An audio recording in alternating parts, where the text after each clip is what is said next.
you carry? Wena uyiso lesithombe na salento oyiphethe na. Are you the reflection of the aroma you carry? Lephunga leli wena oyilo noma onalo uyiso leso sithombe noma leso sibuko salelo phunga lelo na. Correct me if I'm wrong, but the Bible says, as he is in heaven, iBhayibheli lithi njengoba yena enjalo ezulwini so are we where? nathi sinjalo kuphi na. Thank you. Number one, next one. As he is in heaven, so njengoba yena enjalo ezulwini. So let's spend time with him. How is he in heaven? Yena unjani na ezulwini. He's a king. Uyinkosi. What does it make us? Kwenza thina sibe yini?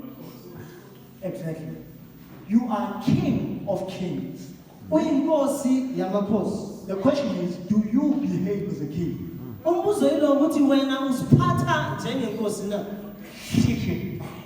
Do you behave as a king? Uyaziphatha usiphathisa kwenkosi na. Because it's impossible, myself, not to understand or rather to say or to name yourself as one of heaven to be a king, whereby you don't understand the importance of how one has to behave as of having to be a king. Akukhonakali ke ukuthi wena bese uyakhuluma ukuphimisela ukuthi wena uyinkosi kodwa ungaziphathisi okwenkosi. Okay. The song says we are a royal chosen generation. Tina si generation noma si generation le ekhethiwe uNkulunkulu yobukhosi. Called forth to show his excellence. Ukuthi sikwazi ukuveza ubuchwepheshe bakhe. Listen to these two words, chosen and called forth. Amagama na amabili ukuthi sikhethiwe sabizwa. When you are chosen, you are sanctified. Uma uye wakhethwa uyahlukaniswa. But when you are called, you are revealed. Kodwa uma ubiziwe ubese uyabonakaliswa. Because when you are called forth, you are revealed to show his excellence. Ngokuba uma ubiziwe ukuthi uvele uvezwa ukuthi ukhombise ubuchwepheshe bakhe. Showing his excellence is revealing his glory. Ukukhombisa ubuchwepheshe bakhe ukuveza inkazimulo yakhe. Showing his excellence, it is revealing what? His glory. Ukuveza ubuchwepheshe ucwaningo kaNkulunkulu ukuveza inkazimulo yakhe. Okay, here's where I'm going.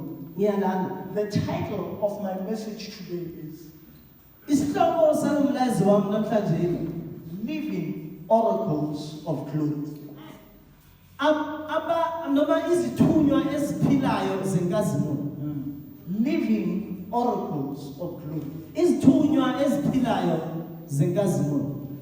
What is an oracle? An oracle goes into descriptions of definition. Igama elithi oracle linencazelo ezimbili.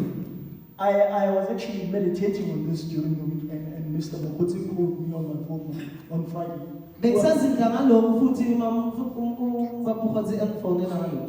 On Friday, Uti to show that he actually understood my message.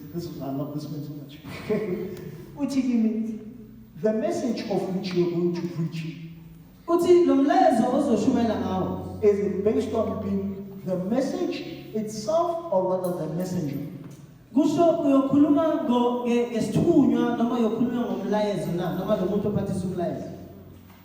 It can be in both ways.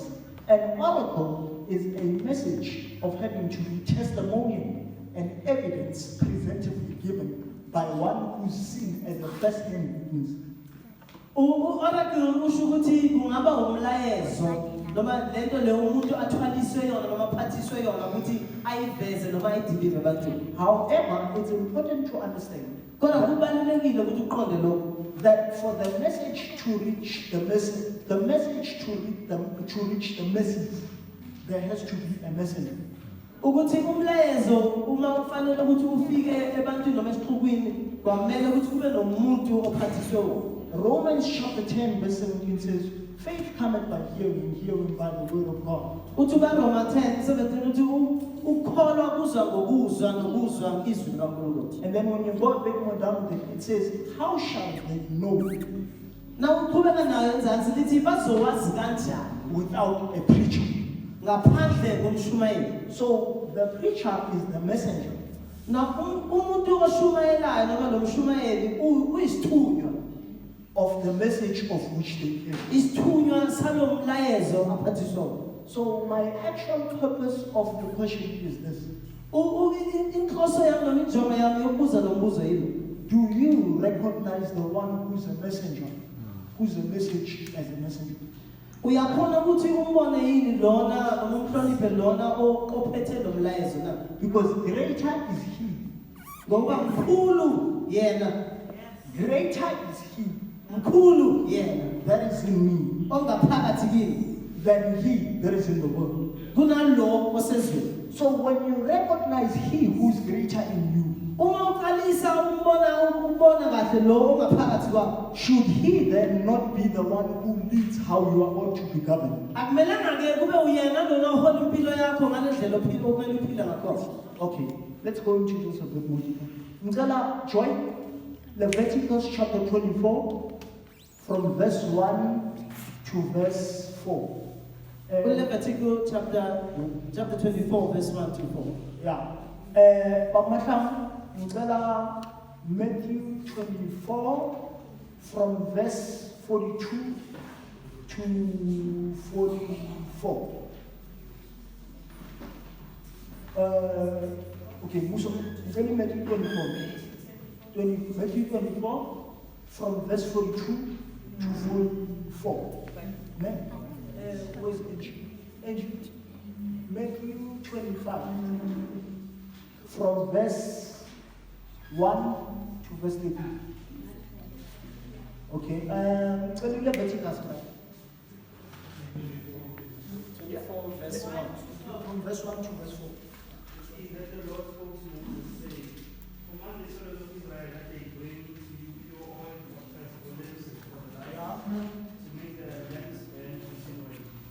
Outside the veil of the testimony in the tabernacle of meeting, Aaron shall be in charge of it from evening until morning before the Lord continually. It shall be a statute for every forever in the Command. The first thing he says is command. Into yokuqala ayishoyo ukuthi yala Command the Yeah. children of Israel. abantwana bakaIsrael. In most cases, when pastors read this thing, they reverentially speak of the children of Israel having to be a particular nation. But when God prophetically speaks of Israel, Kaningi uma abafundisi bekhuluma le ndaba kubonakala ngathi kukhulunywa ngaleso sizwe sodwa ku-Israyeli kodwa ngokwesiprofeto uNkulunkulu usuke akhuluma nebandla lonke. because in order to referentially speak of Israel, you need to understand Israel prophetically as the body. Ngokuba uma ukhuluma ngokuthi umzekeliso ngo-Israyeli kumele uqonde lo ukuthi ukhuluma ngebandla umzimba kaKristu. Command the children of Israel. Yala abantwana bakaIsrael. In the Message version, nabayikhuluma lento uthi, command, speak to the children of Israel that they may bring unto you virgin olive oil. Uthi nayikhuluma imessage uthi tshela abantwana bakaIsrael bakulethele amafutha. Virgin olive oil. Amafutha weolive. Virgin olive oil speaks of something that has not been tempered. Kukhulunywa ngento engakaze yaxutshwa noma yahlanganiswa nanto. Virgin olive oil. This is what the church needs to understand. Yilokho ibandla kumele liqonde. My reason of saying that God is a God of expectations and deadlines. uNkulunkulu uNkulunkulu onezinto azilindele kithi nama-deadlines. It's because we need to understand that we are not given grace to galabant. Ukuthi kwamele siqonde ukuthi asikaniki umusa ukuthi bese siziphatha budlabha. Yeah? Phinde futhi. Asikaniki umusa ukuthi bese siyawuhlukumeza siziphathe budlabha. We are not given grace to Galapant. Asikanikeza umusa ukuziphatha kahle. When I started this conversation, I said we are not only catch up upon the hand of grace, Uma ngiqalisa ngithe asikaphathwa phela esandleni somusa, but we are preserved. kodwa sigciniwe futhi. When we are catch up, Uma sibanjiwe noma siphethwe kuphela, we are drawn closer to Him. silethwa eduze kuye. But when we are preserved, Kodwa uma sigciniwe, we grow through Him. siyakhula ngaye. So it's not enough to be saved if you're not going to walk the pathway of the salvation to which you've been saved. Akukanelike ukuthi wena usindiswe kuphela uma ungeke uyihambe le ndlela yensindiso. Because if that's the case, then He would have never taught us Matthew chapter 16, verse 24, and said, if any man wants to be my disciple, let him deny himself. Ubeke ayifundise lento ukuthi uma umuntu afuna ukungilandela akazidele yena, Take up his cross, athathe isiphambano sakhe follow bese ulandela mina. him. The question is, in following him, are you willing to live like him, even at the cost of losing your popularity? Ukuthi ke umbuzo uloku ukuthi ekumlandeleni yena uzimiseleni yini ukuthi wena umlandela uphile ngale ndlela yena ahamba ngayo ukuthi uluze nalokuthi noma ulahlekelwe ukuthi wena uwazeke kakhulu ebantwini. Because He said something very interesting in the word. Ushona into ebalekile ezweni. Uti, unless you are willing to give up your properties, your lands, forsake your siblings, and all else that you care about, you are not with your food. Uthi awungeke uze ube kimi uma ungakazimiseli ukulahla izinto ezibalulekile kuwe. So, Ngisho nomndeni wakho. how much more of the things of which you value? Kangakanani ngalezi zinto lezi oziphathelene neliphezulu na? Are you prepared to throw away for the sake of following Him? Uzimisele yini ukuthi uzilahle lezo zinto ukuthi ulandele yena? Hey. Because this is where we discover that conviction is not necessarily consolation. Sithola lana ukuthi ukhuluma isilungu esidingile manje ukuthi i-conviction isizwe siyaphela. Why am I saying that? Ikusho ngani lokho na? I'm saying that because you need to understand. Kumele siqonde lokho. We need to get to a point whereby we become unapologetically a generation that prioritizes purity. Kumele sibe ile generation eyenza isiqiniseko ukuthi ukuhlanzeka noma ukuphila ngokungcwele kungaphezulu kwayo yonke. Because if we don't prioritize purity, Uma singabeki kube yiko kungaphezulu. we cannot have integrity to preserve. Angeke sibe nako lokuhlonipheka ukuthi sigcine. We cannot have integrity to preserve. Angeke sibe nako lokuhlonipheka noma leso similo sokuthi sigcine. Because as a reflection of the Father, Ngoba njengalesibonakaliso sikababa, you ought to also not just walk like Him, akumelanga kuphelele ekuhambeni njengaye kuphela. but you ought to also speak like Him. Kodwa kwamele kufinyelele nalawo ukhuluma njengaye. Because your walk in the Spirit are actually your utterances. Because inkambo yakho kamoya kuyinkulumo yakho. Remember when I was teaching this to some of us who were here on last week Wednesday, Khumbula nangifundisa ngalokhu Monday. ngomvulo. Monday.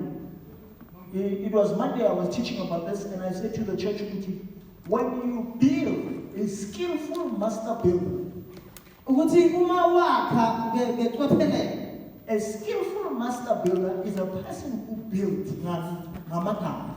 okay, ukuthi umuntu onobuchwepheshe ekwakheni yilo muntu owakha ngamagama.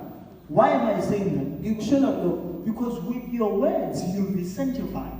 ngokuba ngamazwi wakho uzohlukaniswa, With your words you'll be condemned. ngafuthi ngamazwi wakho uzolahla. Iphinde futhi proverb ibuye ithi the power of life and death.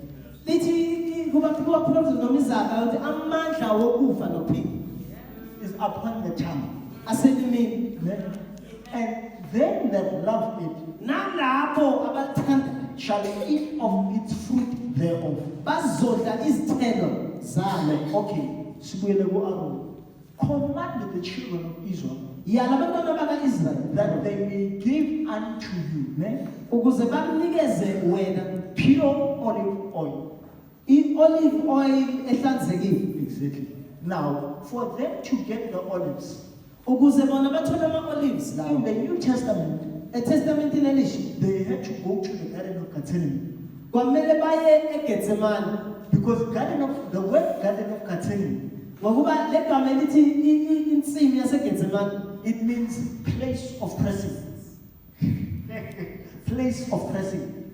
indawo yokuqindezela Place of pressing. indawo yokuqindezela. When God teaches us about the potter being the clay being molded, Uma uNkulunkulu esifundisa ngobumba nalibunjwa the clay being molded by the potter, libunjwa umbumbi wakhe. the first thing the potter will do is to crush the clay. Into yokuqala lo mbumbi azoyenza ukuthi aminyeze noma aqindezele lo bumbi. The problem with us is this: we have become a generation that is of a clay to a point whereby we command the potter on how we want to be molded. Kodwa thina siyile generation noma lesizukulwane lesi esiwubumba kodwa sitshela umbumbi ukuthi yena asenze kanjani. And this is a problem because the truth of the matter is, whenever you become a clay that actually tells the potter on how it has to be molded, it's as if you're giving God the steering wheel and telling him what to turn. Kufana nokuthi uma uyilobumba emtshela umbumbi ukuthi akwenze njani, ufana nomuntu noma noma ufana nesidrivelo esitshela udriver ukuthi aye kuphi. Because you cannot tell a taxi driver what to turn, you just tell him what you're feeling. Awukwazi ukuthi ungatshela umshayeli weteksi ukuthi akuhlise kuphi, kodwa uyamtshela ukuthi wena uya. So command, after he has commanded them, this is what they do. This oil is for the lamps, so that they may keep the lamps in the temple continuously burning. La mafutha enzelwe isibani ukuze sihlale sivutha njalo ethempelini. Listen to this. Continuously burning. Njalo sihlale sivutha. That means it's progressive. Kusho ukuthi siqhubekela phambili asinakuma. It's not stagnant. Asimanga ndawonye. That's how the body of Christ ought to be. Kwamele umzimba kaKristu ube ngaleyo ndlela. We need to be progressive. Kwamele kube nenqubekelo phambili. Mr. Mokoti, I am the vine. Lithi iBhayibheli uthi mina ngumvili And my father is the gardener. ubaba umlimi. He cuts off every branch in me Uyasika elinye nelinye igatsha kimi that beareth not fruit. elingatheli izithelo. Yeah? The branch again is big and blossoming. It's fresh, but it's dead. Igatsha likhulu liyabukeka kodwa lifile. Yeah? It's big, it's fresh. It's big, it's fresh, it's blossoming. But it's dead. Likhulu liyaqhakaza kodwa lifile. Yeah? It has no fruit. Alinazo izithelo. Is this not the fig tree? Akusiyi isihlahla somfeye na. Yeah? Is this not the fig tree? Akusiyi umfeye na. Could it have been that as living oracles of glory, we have found ourselves in positions whereby we become comfortable fig trees? Kungenzeka yini ukuthi njengoba sibaphathisa bomlayezo wenkazimulo kaNkulunkulu sigcine siba yihlahla zomfeye na. Watch this. When you take the oil, Uma uthatha lamafutha okay, Mr. Mokoti, in the temple, ngaphakathi etempelini the tabernacle, there were 3 different sections to which the tabernacle itself was divided. Bekuneyigaba ezintathu itempele ehlukaniswe ngazo. It was the outer court, Bekuyindawo engaphandle, the holy place, indawo engcwele, the holy of holies. nendawo engcwele. Okay. The outer court, you must remember this. This is important. Le ngaphandle kwamele uku-understand lokho.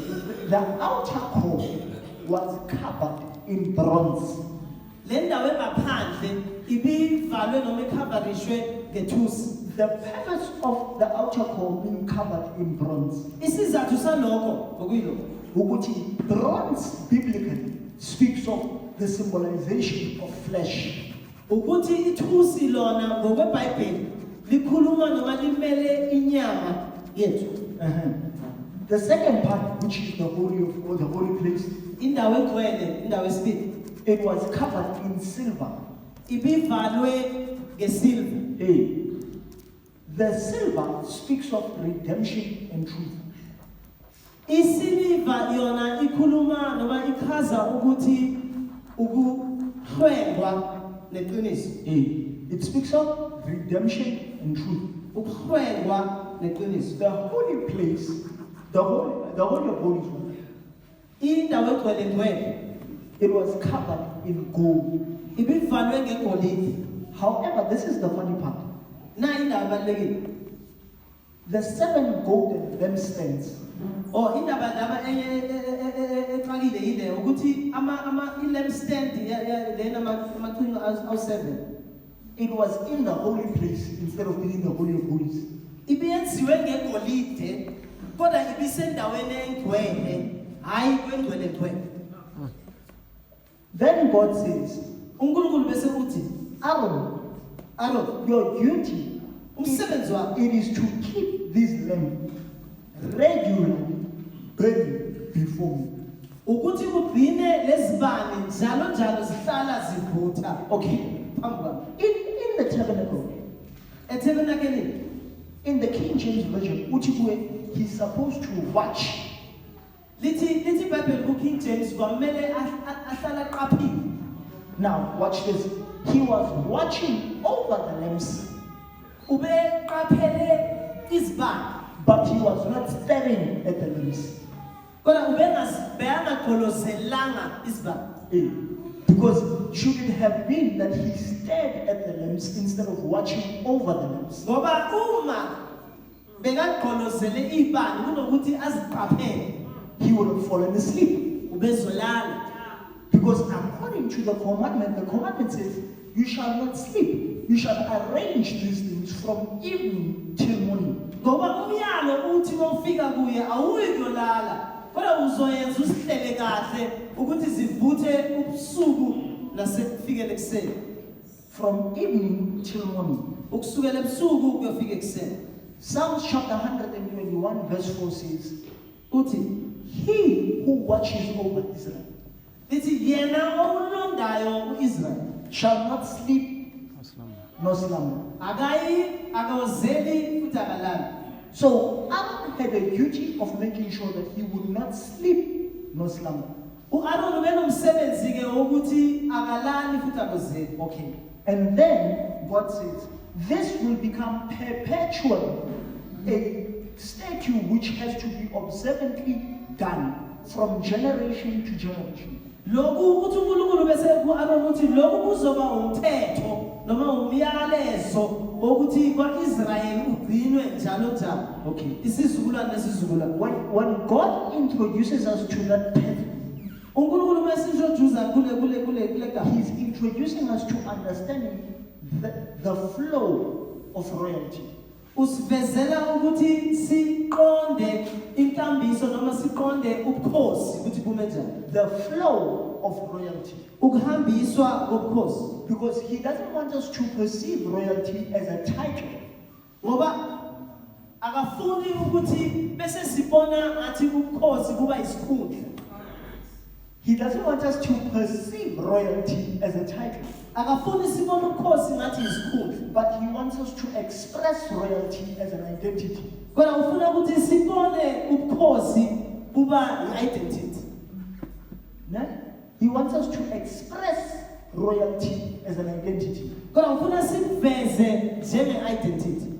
So when royalty is expressed as an identity, Uma ubukhosi buveziwe njenge-identity, it's not necessarily a perception. akusiyo ukuthi wena ukubone, or noma akusiyo ukuthi wena ucabange Yeah. ngale ndlela le. It's not necessarily a perception, Akusiyo umcabango, but it's a function. kodwa kuwumsebenzi, It's a function. kuwumsebenzi. It's how you live. Ingale ndlela ophila ngayo. And what most of us don't seem to understand is this. Into esingayiqondile, Worship is not what we do on Sunday. ukhonza akusiyiloku noma indumiso akusiyiloku esikwenza ngosonto.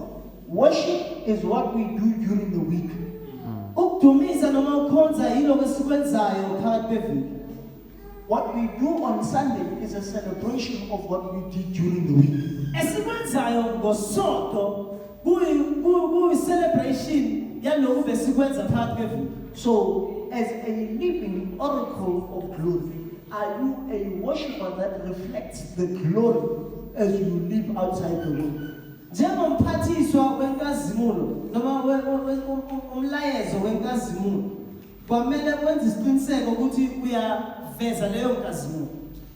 How do you then reflect Him outside Uveza the world kanjani yena as you carry Him from Sunday to Sunday? njengoba umphethe kusukela isonto nosonto.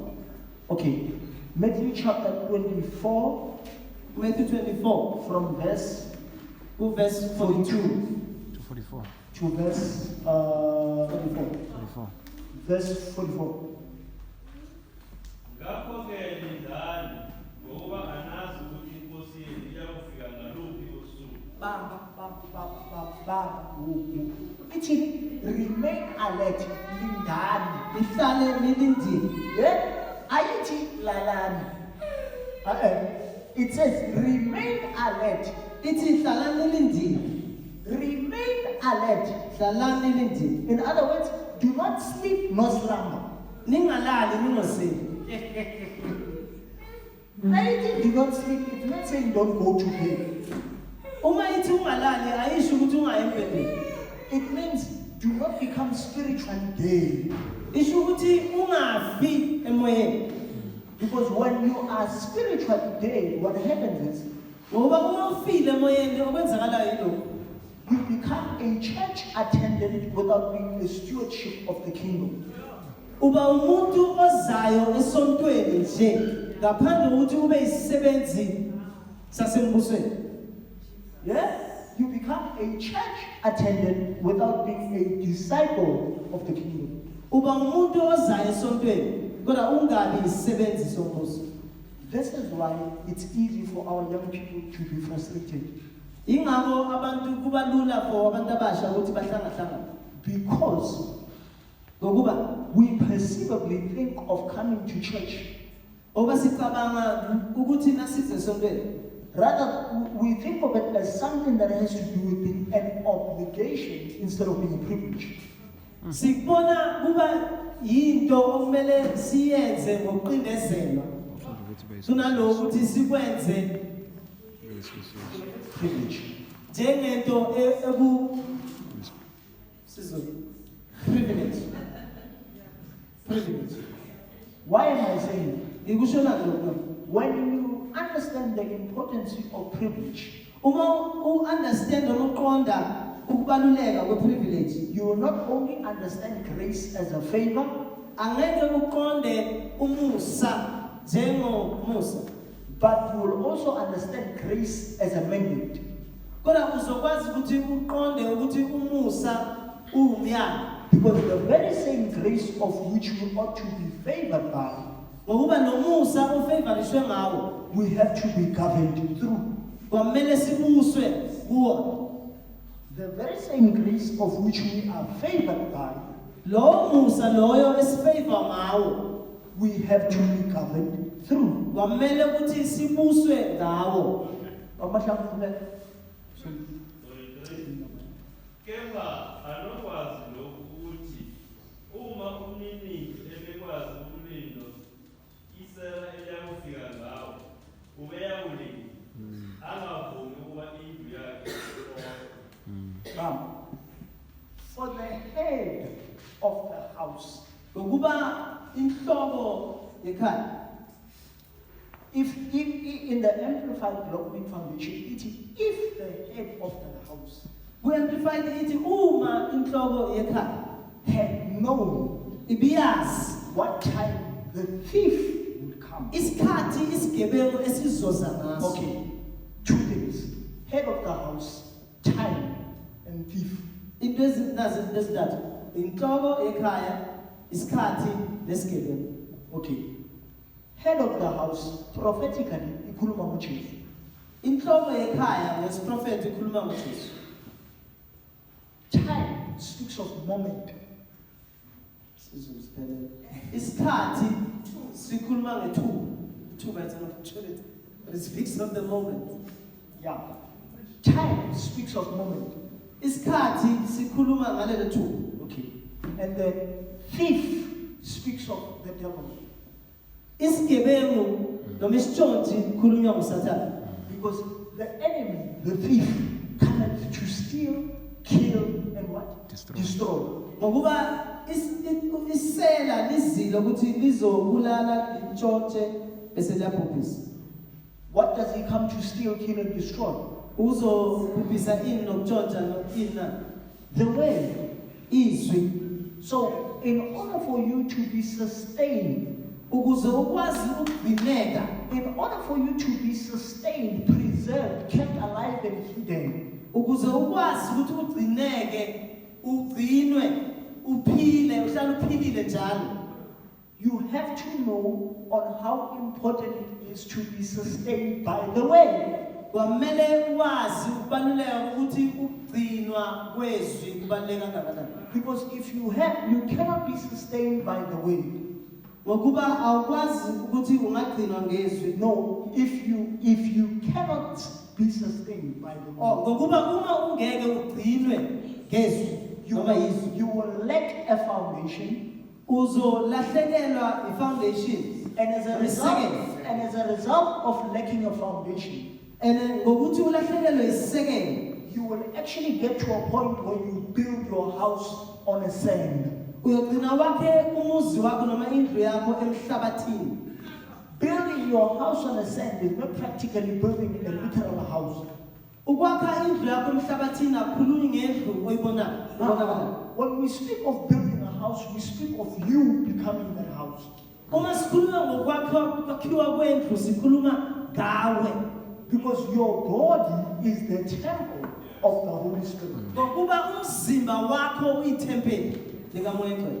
Yeah? So when you build a house on a sand, what happens? Ngakho-ke uma wakha indlu phezu komhlabathi kwenzakalani? You build a house on a sand by remaining defeated in condemnation. Uwakha indlu yakho emhlabathini ukuze uhlale uhluleka noma uhlulwa ulahliwa futhi. Okay? Then he says, make sure that you purify. I mean, Baba Macham, 44. Ngalokho nani hlalani nilungele Yeah. ngokuba indodana yomuntu iyakufika ngesikhathi eningasiqala. For that, remain alert. Ngakho-ke hlala njalo nilindile. The Son of Man will come at a time when you do not expect. Ngokuba indodana yomuntu izofika ngesikhathi eningakasilindele. In the Old Testament, eTestamentini elidala what came unexpectedly, into eyafika okwafika kungakalindelwa it was the death angel. The death angel. ngokuyingelosi yokufa. It was the death angel because you need to understand. To those upon their doors, there was no blood. Ngokuyingelosi yokufa kulabo eminyango yabo bokunganagazi. To those upon their doors, there was no blood. Kulabo eminyango yabo bokunganagazi. It means they had fallen asleep. Kusho ukuthi baye balala. Now, when they had fallen asleep, what happened? Uma balala kuye kwenzakalani? The death angel came in and killed all the firstborn. Ingelosi yokufa ekulaleni kwabo yabulala amazibulo wabo. Could it be that our dreams were stolen while we were still sleeping? Akusho ukuthi na ukuthi amaphupho wethu ayawatshontshwa uma sisalele na. Could it be that we have fallen asleep along the pathway of growing through the journey of which we ought to? Mhlawumbe siye salala salahlekelwa endleleni yethu lapho kumele sikhule khona. Okay. Angie, Matthew chapter 25, from verse 1 to verse 13.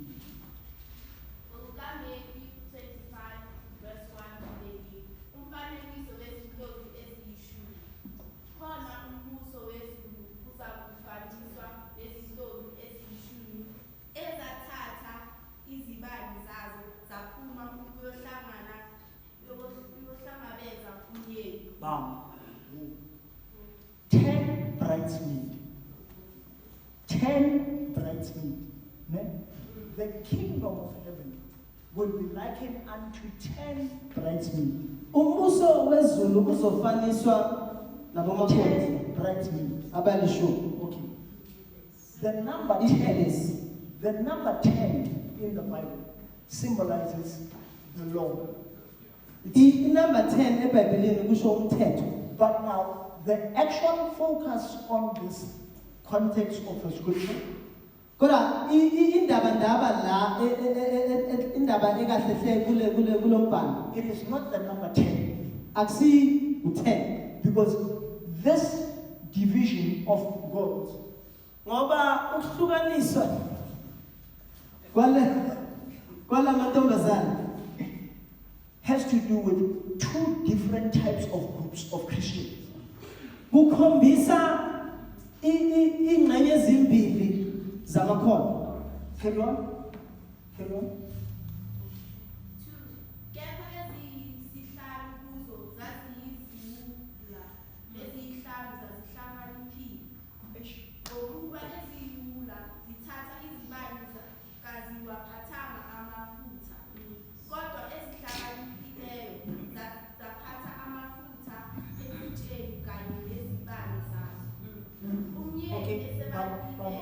Whoa. 5 wise virgins and 5 foolish virgins. Izintombi ezinhlanu ezihlakaniphile nezinhlanu eziyiwula. When it spoke of 5 wise virgins, Uma ikhuluma ngalabo abahlakaniphile, it didn't speak of 5 intellectual people. beyingakhulumi ngabahlakaniphile ngokuya komqabanga. No, when you are wise before God, Uma uhlakaniphile kuNkulunkulu, it spoke of you being obedient. likhuluma ngomuntu olalelayo. It spoke of you being obedient. Khuluma ngomuntu olalelayo. Okay. 5 wise virgins and 5 foolish virgins. Intombi ezinhlanu eziyiwula nezinhlanu ezihlakaniphile. Can I just go into this? What caused the 5 foolish virgins to be foolish? Yini eyenze laba abaziwula babe yiwula na? It's because we need to go to Proverbs chapter 1 verse 7. Kwamele siye kuZaga 1 verse 7. The fear of the Lord. Ukusaba uNkulunkulu. The fear of the Lord, Ukusaba uNkulunkulu. it is the beginning of knowledge. Uqala kokuba nolwazi. But fools Kodwa iziwula despise wisdom and instruction. zinyaza imiyalezo. So now, okay, despise wisdom and instruction. Zinyaza imiyalezo. Okay. Nokuhlakanipha. Now, watch this. As a result of despising wisdom and instruction, Uma unyaza ukuhlakanipha nemiyalo, it caused the 5 foolish virgins kwenza lezi ntombi ezinhlanu eziyiwula to carry the lamps, ukuthi zithwale izibani, to carry the glimpse of light, ukuthi zithwale umlilo, to carry the vessel, ukuthi zithwale nezithi, but without the oil. kodwa zinganamafutha. Understand? The first thing that was given to Aaron in the Old Testament was the oil. Into yokuqala eyanikezwa u-Aaron kuTestament So esidala that kumafutha, with the oil, he may sustainably keep. ukuze ngalamafutha akwazi ukugcina. So then, how do the 5 foolish virgins expect to sustainably keep the lamps burning without the oil? Zilindele kanjani-ke lezi ziwula zamantombazane ukuthi zigcine izibani zivutha na zinganamafutha? Yeah. And then it says the 5 wise virgins, they carried the glimpse of light, Lithi laba abahlakaniphile ngamantombazane bebanomlilo, they carried the lamp, baphatha ibani, they carried the vessel, baphatha izitsha, they carried the oil. banamafutha futhi. These four things, they stand for this. Lezi zinto ezine zimele lokhu. The presence is supposed to be within the body for the word to be active. Ubukhona kwamele kube ngaphakathi komzimba ukuze inkazimulo ibonakaliswe. Whose body? You. Umzimba wakho. Because your body is the temple of the Holy Spirit. Ngokuba umzimba wakho uyithempeli likaMoya Oyingcwele. Okay, can you? Umyeni esebanibele zozela zonke zalala. 6. Kepha phakathi kobusuku kwamenywezwa ukuthi nangu umyeni umani iye umhlangabeze. Ma'am, 5, eating. 5. Yeah. Umyeni esanibele zozela zonke zalala. They broke the law. They broke the law. Baphula umthetho. Because according to the law, you shall not sleep nor slumber. Ngokuya kumthetho uthi awuyikozela uyilala. Yeah? So when that one, they fell asleep. Babese bayalala. Okay, falling asleep biblically has nothing to do with going to bed. Ukulala ngokweBhayibheli akusho noma akwenzi lutho nokufanisa ukuthi uye embhedeni. It means they died. Isho ukuthi bafa. And when they died, what happened? Uma befa kwenzakalani? Read verse 6. 6. Kepha phakathi kobusuku kwamenyezwa ukuthi nangu umyeni umani iye umhlangabeze. Bam. Phakathi kobusuku In the middle of the night, kwamemezwa there was a shout. phumani nangu umyeni Go, for the groom is here, niyomhlangabeza. and go and meet him. Okay. In the middle of the night, when the shout came, Uma kumenyezwa ebusuku, it was not necessarily a shout practically of a person. bekungasi ukumemeza komuntu. It was to symbolize the trumpet which the book of Thessalonians speaks of. Kufaniswa noma umbona sifaniso noma umboniso wale trumpet ezokhala noma icilongo. Yes. Uthi Thessalonians nayikhuluma lento ithi the last trumpet will cry. Uthi uThesalonika icilongo lizokhala lokugcina. And those who are dead in Christ Labo abafile kuKristu will be the first to resurrect. bazovuswa kuqala. Okay. Read, carry on. 7.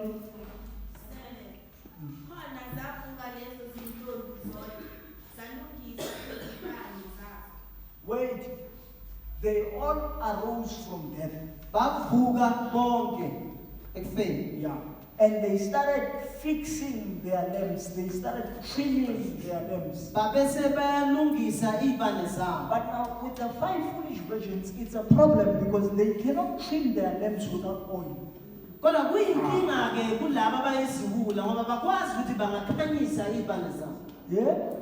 Izwa bathini kuverse 8. Carry on. Eziyizimula zathi zithi kwezihlakaniphileyo sipheni amafutha kwawenu.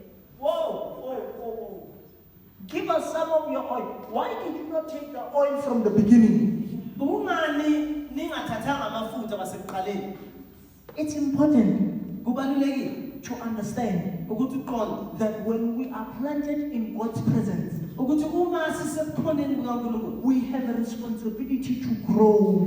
sine responsibility yokuthi sikhule. We have a responsibility to grow. Sinale responsibility yokukhula. And that responsibility, ayihlali kumamfundisi, ayihlali kimi, ayihlali ku-uncle, ayihlali kumamfundisi, ihlala kimi as the church. And that responsibility does not sit on the pastor or the pastor's wife, but it sits on us as the church. The question is, how much of the fire of the Lord can you handle as a vessel? Umbuzo yilo ukuthi umlilo kaNkulunkulu ungakanani lo wena ongakhona ukuthi uphathe. Carry on. Eziyimula zasezithi kwezihlakaniphileyo sipheni amafutha kwawenu ngokuba izibani zethu ziyaqina. Psalm chapter 27 verse 1. The Lord is my salvation and my light. uthi amahubo uNkulunkulu noma inkosi iyinsindiso yami nokukhanya kwami. Here's what the five foolish virgins understood. Laba abayiziwula abahlanu nayinto beqondile. They understood that without the oil, Baye baqonda ukuthi ngaphandle kwamafutha they would not be able to qualify and enter into the marriage feast. bazi ukuthi angeke bakwazi ukungena edilini lomshado. The marriage feast in the New Testament, Idili leli lomshado kwiTestament elisha it is actually the Holy of Holies in the tabernacle. lichaza indawo engcwele etabernakelini. Hello? 9. Kepha ezihlakaniphileyo zaphendula zathi, Mm. cha, Angaseneli. thina nani. Okungcono hambani niye kwabathengisayo nizithengele. Whoa. This oil will not be enough for all of us. La mafutha angeke asanele sonke. So, for you to get more oil, Ukuze nikwazi ukuthola amafutha anele, go back to the shops. hambani nezitolo. Going back to the shops was not going back to a literal shop where you find a person on the counter. Bokungasho ukuthi baye ezitolo la uzothola umuntu When you emile went back ekhaya. to the shop, you went back to Aaron, the one who provided the oil in the first place. Uma uya esitolo uya ku-Aaron, uyela lemuva ku-Aaron, So yena now, unikezela amafutha. how do you go back to the same person twice without obeying the first instruction? Ubuyela kanjani emuntwini yena loyo kabili ungalalelanga umyalelo wokuqala? Do you see that most of our problems come as a result of disobedience of one instruction? Inkinga zethu eziningi zivezwa ukuthi asilaleli umyalo. One simple instruction. Umyalo nje owodwa In the Garden of Eden, engadini ese-Eden. God gave Adam one command. uNkulunkulu unikeza u-Adamu One umyalo simple wokuqala. command. Which way? You shall not eat of the tree, Awuyikudla kulesi sihlahla. which is of knowledge of good and evil. Isihlahla solwazi ububi nobubi. On the day that you eat of it, Ngalo suku oyodla ngalo you shall surely die. uzofa nokufa. What happens? He disobeyed and ate, and after he ate, he died. Emva kwalokuthi adle ngokungalaleli abese uyafa. Correct? Zisala uthema, wafika umyeni, ezazilungele zangena naye emshadweni, wavala emnyango. Bamba. Join. When you pray now, Uma ukhuleka, when you pray, uma ukhuleka, go ye into your most private place, iya endaweni yakho efihlakele, yeah? And shut the door behind you. uvale iminyango. Yeah? Now, shut the door behind you. Vala iminyango. The bridegroom came and found those who were wise waiting. Umyeni wafika wathola laba ebese bazimisele bamlindile. uJesu ubuza a question of very important uthi, when the Son of Man comes, Uma indodana yomuntu ifika, will he find faith on earth? athola ukukholwa ezweni. So for him to find faith, he has to find the church alert. Ukuze athole ukukholwa emhlabeni kwamele athole ibandla lilindile. He has to find the church alert. Lilindile. Because if it's not alert, then he will not be able to welcome it as a result of it not being known. Ngokuba uma lingalindanga akakwazi ukuthi angalamukela ngokuba uzothi akalazi. Carry on. Ngasemuva zafika nezinye izintombi zathi, Nkosi, sivulele. Bamba. Lord, open the door for us. Nkosi sivulele. Yeah? Lord, open the door for us. Nkosi sivulele. 2 weeks ago, I was teaching about this when I was hosting Bible study. Not Bible study, but prayer session. And I said, Uti, there are some who use his name in vain, yet they are not connected to him. Kunalabo abasebenzisa ngeze igama lakhe kodwa bangaxhumananga naye. Okay. why do you call me Lord, Lord, yet you do not do what I say? Ungibiza kanjani inkosi kodwa ungayenzi imiyalo yami? Ne? Carry on.